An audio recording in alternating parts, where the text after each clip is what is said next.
So I live in a small apartment complex. Not a bad place, honestly.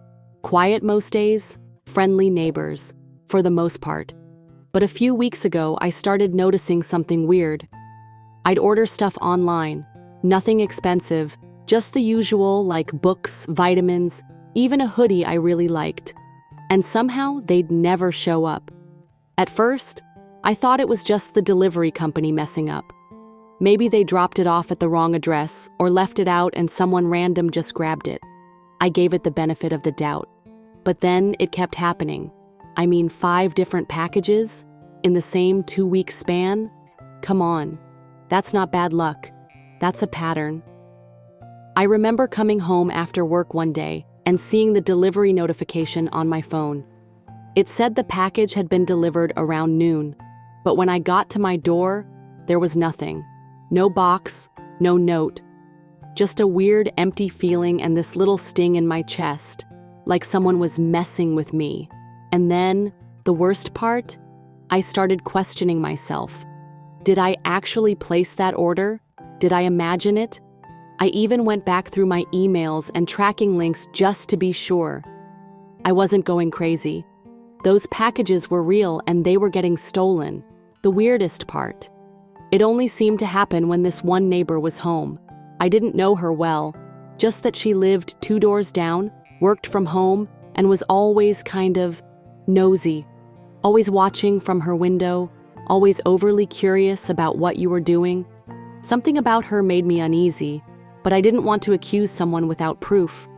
Still, I couldn't shake the feeling, and it was starting to eat at me.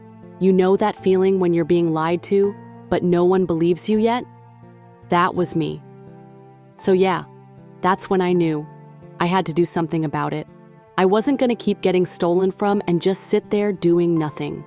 A couple of days after my last missing package, I was walking out to grab my mail when I caught a glimpse of something in my neighbor's trash can.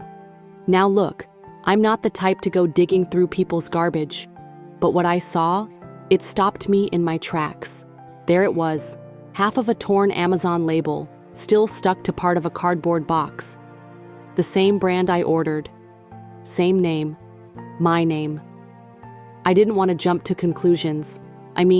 Yeah, sometimes people reuse boxes. Maybe she just had her own delivery. But my gut told me otherwise. I stood there for a second, just staring at it. Heart racing. My palms were actually sweating. That was the first real proof. Not just suspicion anymore. Something real. And you know what hit me the hardest? The betrayal. I had said hi to her. We'd smiled in the hallway. She even asked me once what I was ordering so often. Looking back, it was clear. She wasn't just curious. She was tracking me, watching my deliveries, picking them up the second I wasn't home, and tossing out the boxes like I'd never find them. That night, I barely slept. Not because I was scared, no. Because I was angry. I felt small, like someone had made me feel dumb in my own home. And that's not a feeling I'm okay with. That's when the idea hit me. If she wanted to steal another package, fine. I'd give her one. But it wouldn't be what she expected. The next morning, I woke up with one mission: set the trap. I needed a box, same size as my usual Amazon packages. So I took one from my last delivery and packed it perfectly.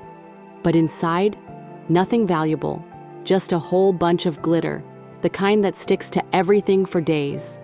But I wasn't done yet. I slid in a Bluetooth tracker, one of those tiny ones that pings to your phone, just in case. And to make it extra annoying, I added a little dye powder, non-toxic but messy enough to leave a mark if she opened it too fast. I sealed it up, labeled it just like always, and placed it right at my door. Then I waited, and man, the adrenaline was real. I sat inside, pretending to be on a call, but watching through the peephole like my life depended on it. My heart was pounding. I didn't know if she'd go for it that fast, but within an hour, she did. She walked up, looked around like she was checking for witnesses, and snatched the box like she owned it. Gone. Just like that. I could barely keep myself from laughing. She had no idea what she just grabbed. It was like handing a thief a ticking glitter bomb. I opened the tracking app. Sure enough, the little dot moved straight into her apartment. That was the moment I knew. I finally had her. About 30 minutes later, I heard it, a muffled scream, followed by cursing. Then, nothing. I stayed by my door, quiet as a mouse. A few more minutes passed, and then I opened my tracking app again. The dot was still there in her apartment. Good. I didn't want her throwing the box out before I got proof. But then came the best part. She knocked on my door, and she was furious. Covered in glitter, red and gold all over her shirt, in her hair, even stuck to her eyelashes. Her hands were stained from the dye powder, and she looked like she just lost a war with a craft store. She started yelling about how someone left a dangerous prank box outside. I kept my cool, told her I didn't know what she was talking about, but that I'd be happy to call the building security to file a report together. Her face dropped. You could actually see the panic set in. She muttered something about forgetting her phone and bolted back to her apartment. That was it. She knew she was caught, but I wasn't done yet. I called the front desk, reported the incident, and told them about the ongoing package thefts. They asked for proof. I gave them screenshots of the tracker and even offered to let them check the hallway camera footage. Turns out, I wasn't the only one missing deliveries. 3 other residents had filed complaints over the last month. Once the footage confirmed she was the one taking the boxes, management took it seriously. By the end of the day, she got a warning notice from the building, and 2 days later, a moving truck showed up outside her unit. So there I was, sipping my coffee on the balcony, watching her haul boxes into the moving truck. No glitter this time, but the look on her face said it all: regret, shame, and pure defeat. I won't lie, a part of me felt satisfied, not because I ruined her life, but because I finally stood up for myself and for everyone else in the building. But here's the twist I didn't expect. A week later, I found a small envelope taped to my door. No name, just one word: sorry. Inside was a note, handwritten, shaky penmanship. It said she was dealing with hard times, lost her job, couldn't pay rent. That stealing wasn't right, but she felt trapped. And yes, the glitter made her rethink everything. That hit me in a weird way. I wasn't angry anymore, just sad. Sad she didn't ask for help before it got this far.